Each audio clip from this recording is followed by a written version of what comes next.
here with Coach Ryan Scott, the recruiting coordinator for your Klein Cain Hurricanes. How you doing this evening, Coach?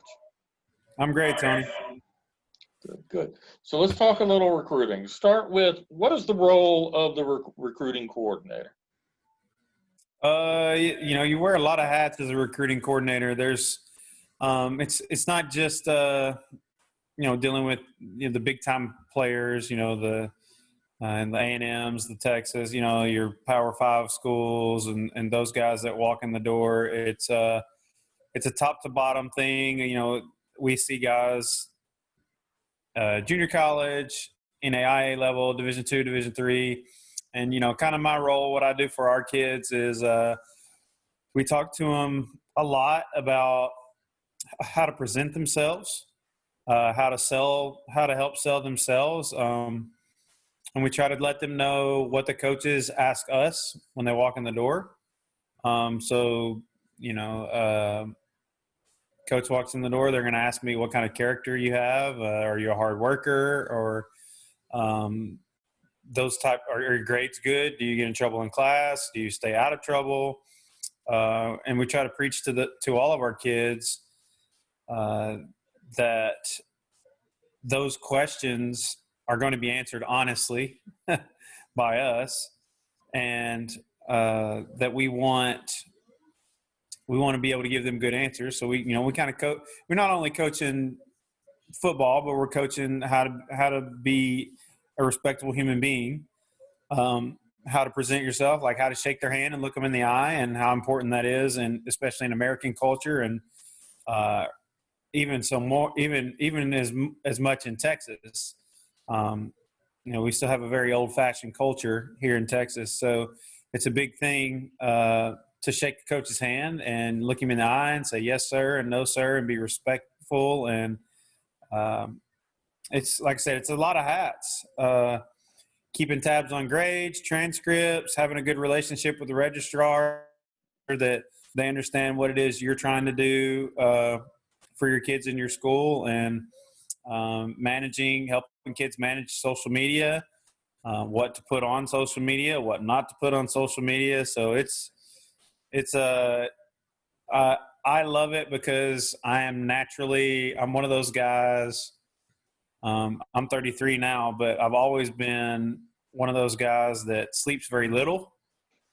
So, I'll be up until 12 or 1 in the morning. It doesn't always mean it's productive hours, but it's, and then at the same time, I'm an early riser. Like I'll get up, and the kids all the time ask me, Coach, how do you do this? I know you're not, because sometimes they'll text me late at night, hey, what do I do with this, Coach? And they don't expect a response, and I respond back, and they're like, why are you awake? And, and then I have meetings sometimes at 6 o'clock in the morning. They go, Coach, I just talked to you at midnight. It's 6 o'clock. What time did you get up? I'm like 4:30. And they think I'm crazy because I only go about 3.5, 4 hours of sleep, but recruiting never sleeps. It's gotten a lot of attention, with the social media and how coaches interact with our kids' with social media. And I have to coach our kids about how to turn that off. I had a kid. I did this same job when I was in Waller before I came here, and we had a big time kid there.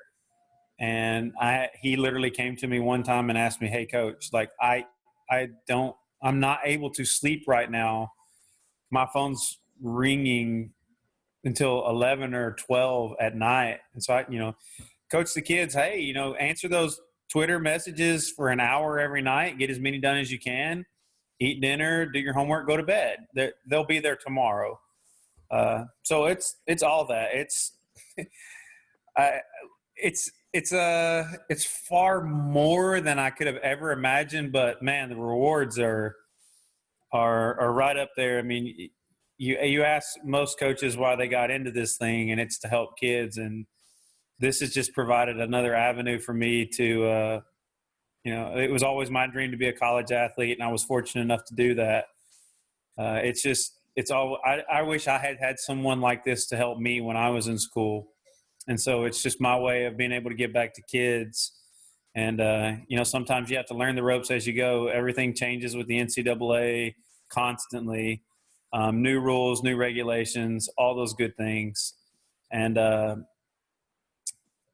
you try to stay on the cutting edge, and you try to do for your kids what nobody else is doing, because at the end of the day, that's just going to help them.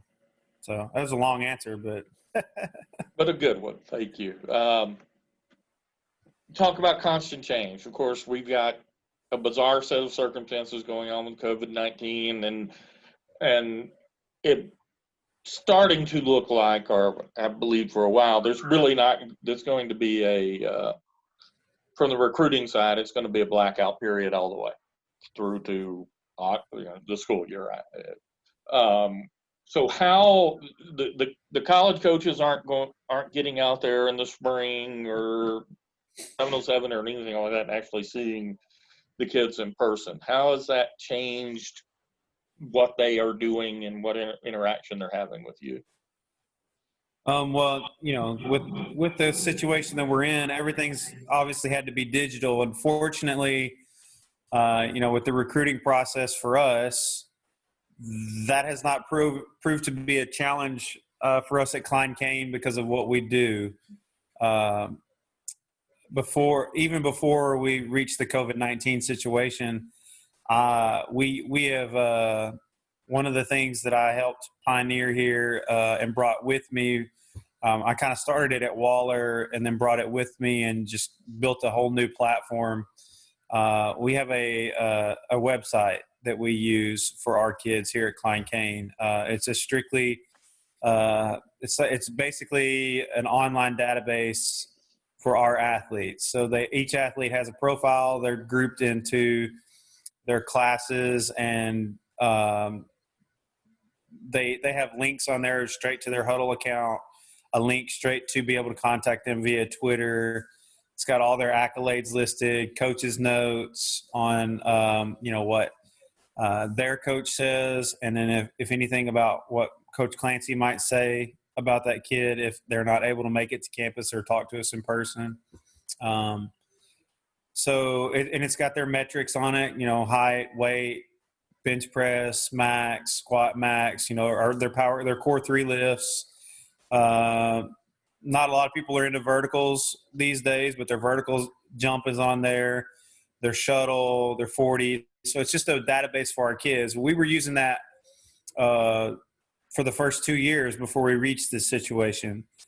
Fortunately, thanks to our partnership with Next Level Athlete through Texas High School Coaches Association, they've provided an excellent platform, very similar to what I was already doing, but kind of streamlined it and made it into one spot. I mean, we were using at Klein Cain, we were using an Excel prospect sheet and handing them a piece of paper when they walked in the door, and then also giving them the link to our website. And the Next Level Athlete platform that we've partnered with the Texas High School Coaches Association has really streamlined that whole process. I have had excellent feedback from every coach that's gotten it.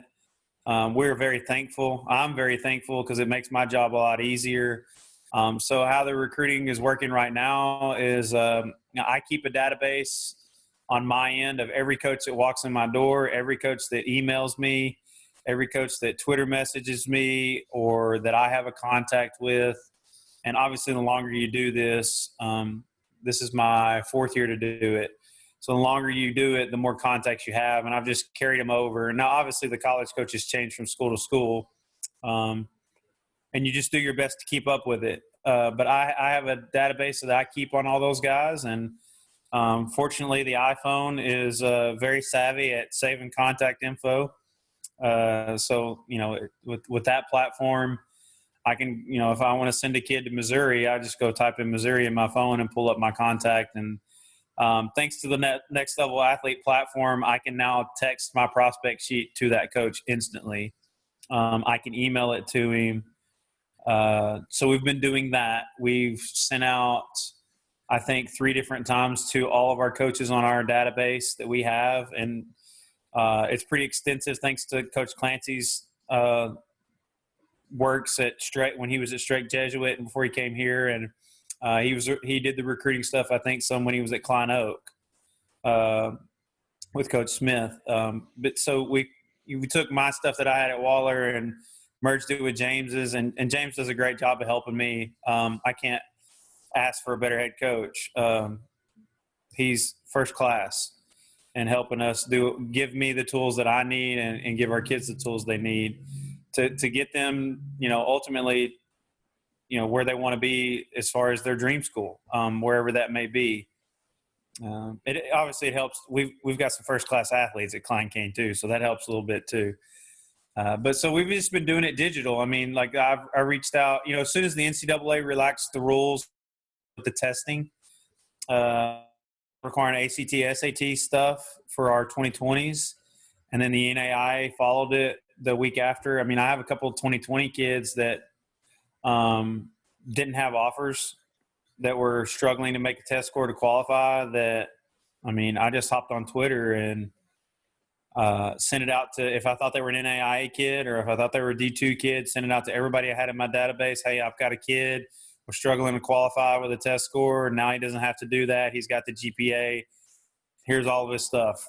Take a look at him. So it's very much social media, emailing out the digital prospect sheets, and thanks to that next level athlete platform. I mean, I can't sing those praises enough. Greg Powers and those guys at Dave Campbell's football, working with those guys at next level, they did an outstanding job. I'm a little bit jealous. They kind of bounced some ideas off of me and rolled them in there. I'm not looking to make a quick dollar off this ever, but sometimes it's nice. You mentioned Huddle, so let's talk highlights a little bit, which really I wish Huddle would call it a resume reel instead of a highlight reel.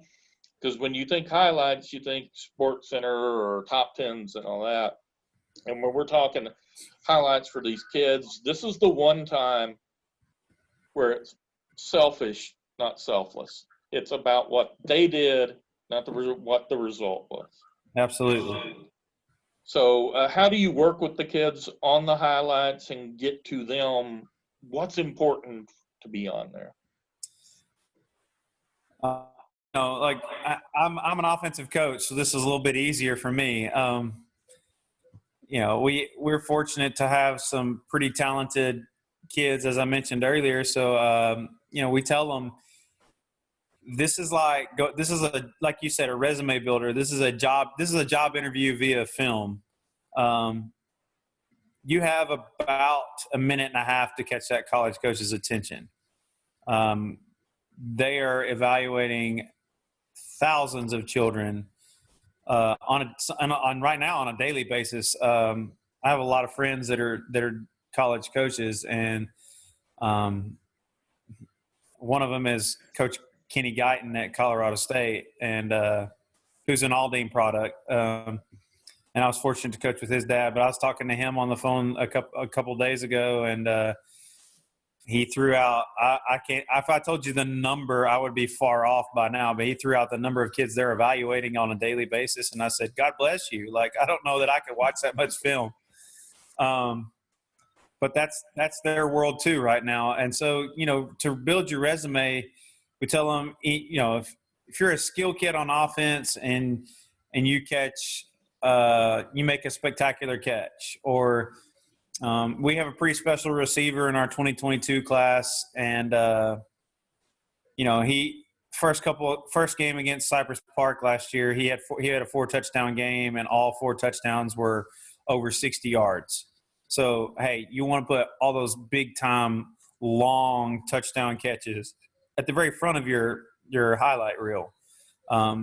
You've got to, and this is one of the things that I struggle with personally. It's hard to sell yourself. It's hard for you personally to go, I'm trying to sell myself to a college coach. So, teaching a kid how to do that is not always the easiest thing. Getting them to understand they're not looking for sequential order to the season. They don't want to see everything happening in order. And telling the kids the fact like if you missed the tackle the first time and then you ran 50 yards down the field and you made the tackle, well, that's not a highlight. Like that's yes, it shows effort, but that's not a highlight. It's one of those things. I have to take it kid by kid. Some kids get it. Our running back in 2022 class, he gets it. He knows how to make them. And I actually get the kids to help me. If a kid has a great highlight reel, I'll tell another kid, hey, go watch so-and-so. Like, go watch his highlight reel, and you need to build yours like that. The wide receiver kid that I was talking about, I just had him redo his. I was talking to Arkansas about him, and I know Coach Stepp at Arkansas pretty well, coaches receivers, and he said, hey, before I take this to Coach Browse, the offensive coordinator, can you have him rework his highlight? And that's like, it's fortunate. The more friends you have in this, they tell you that before they get into that evaluation period of that particular athlete. So again, the longer you do it, the more you network, they kind of help you out as you go. So it's not easy, but teaching those kids that they have that window to, oh, wow, this kid can make a play. If I just throw him a screen out here to the sideline, there's a chance it might go 70. That needs to be at the front of their highlight reel. Or if you make a spectacular catch in double coverage, or, an interception that you take to the touchdown, you cause a fumble on a big hit, those kinds of plays are highlight plays. And we tell our kids, it doesn't need to be 5 minutes long either. It just, they're not going to watch all 5 minutes. You have that window. And they think you're crazy when you tell them that too. I made a 5-minute highlight reel. Why would they not watch all of it? Well, they got 100 other kids for your spot they got to watch too. So that's pretty much what we do here. Never an easy thing to talk to a kid about highlight though. Like it's, there are some feelings hurt, I promise you. All right. Well, Coach, thanks for your time tonight. Really enjoyed it, and definitely hope to get to catch up with the Hurricanes this fall. Oh, yeah. It's going to be exciting to see, how things pan out. And like you said earlier before we jumped on here, I'm optimistic. I'm very optimistic in the way things are moving, and with us getting strength and conditioning back on June the 8th. And very proud of the way our association has worked with our government and helped, be understanding of the situation, but also help us get back to doing what we all love. Man, it's hard to think Texas in the fall without high school football, isn't it? I mean, never been done that I know of. So I'm optimistic in it, and I'm looking forward to it. And I tell my kids when I talk to them on our Zoom meetings that you got to prepare like it's happening. Until they tell us we're not playing, we're playing. And that you prepare the way you should, and you're going to have great opportunities come the fall, because you can only take care of yourself, right? You can only take care of you, and hopefully you're doing more than what everybody else is, and you're taking care of yourself. So that's just kind of what we preach to our kids. But I appreciate jumping on here. This is always fun stuff. I hope good things happen come fall. We've got high expectations here. Our schedule is pretty tough. We got some quarterfinalists and semifinalists on the schedule to start the year, and Coach Raffield's always tough to open up with the Bridgeland. They're always going to be good. He's a great coach. We're looking forward to it. There's the Hurricane Nation is alive and well, and we're ready to get back to the field.